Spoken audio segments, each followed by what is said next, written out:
Hello friends, welcome to my channel Bannu Venugopal. ఈరోజు అయితే మేక తలకాయ కూర అండి.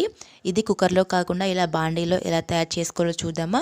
దీనికోసం ఇక్కడ నేను తలకాయ కూర తీసుకున్నానండి. ఇదేనండి, బయట వాళ్ళే మనకి శుభ్రంగా కడిగి ఇలా కట్ చేసి ఇస్తారు. శుభ్రంగా ఒక 4-5 సార్లు కడిగిన తర్వాత ఇందులోకి పసుపు, అల్లం వెల్లుల్లి పేస్ట్, తగినంత కారం వేసి కలుపుకొని ఒక 10 నిమిషాల పాటు పక్కన పెట్టుకోవాలి.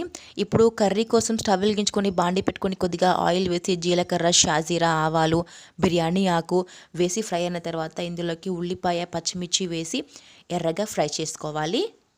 ఉల్లిపాయలు తొందరగా వేగాలి అంటే కొద్దిగా ఉప్పు వేస్తే సరిపోతుంది. ఇక నేను ఉప్పు వేశాను.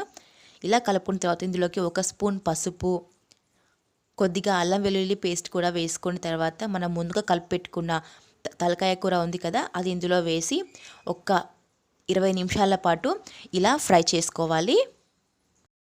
ఇప్పుడు ఇందులోకి కొద్దిగా ఉప్పు వేసుకోవాలి. మనం ముందుగా ఉల్లిపాయల్లో వేసుకున్నాము, ఇప్పుడు ఇందులో కూడా వేసుకోవాలి. తర్వాత ఇందులో పుదీనా, కొత్తిమీర వేసి అంతా కలిసేలాగా కలుపుకోవాలి. ఒక్క 10 నిమిషాల పాటు ఇలా మూత పెట్టి ఉడికించుకోవాలి. చూడండి, ఇలా ఉడికిపోతుంది. ఇలా అంతా ఉడికిన తర్వాత ఇందులోకి మనకు కావాల్సిన నీళ్ళు వేసుకోవాలి. తలకాయ కూరలోకి నీళ్ళు ఎక్కువగా వేసుకుంటే బాగుంటుంది, ఎందుకంటే ఇందులో మనం తినేది ఒక సూపే కాబట్టి. ఇలా కావాల్సిన నీళ్ళు వేసుకొని కూర చిక్కగా అయ్యేదాకా ఉడికించుకోవాలి.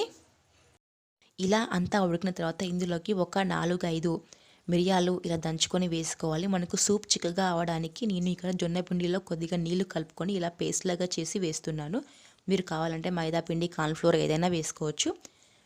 ఇలా వేసుకొని అంతా కలిసిలాగా కలుపుకున్న తర్వాత ఒక 15 నిమిషాలు మూత పెట్టి ఉడికించుకుంటే ఎంతో టేస్టీగా, ఎంతో రుచికరంగా ఉండే తలకాయ కూర రెడీ అయిపోయిందండి. నాకైతే ఇది ఉడకడానికి 1 గంటన్నర పట్టింది.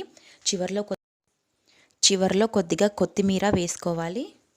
ఇప్పుడే ఉప్పు కూడా చెక్ చేసుకొని వేసుకోవాలి అండి. కొద్దిగా ధనియాల పొడి కూడా వేసుకోవాలి.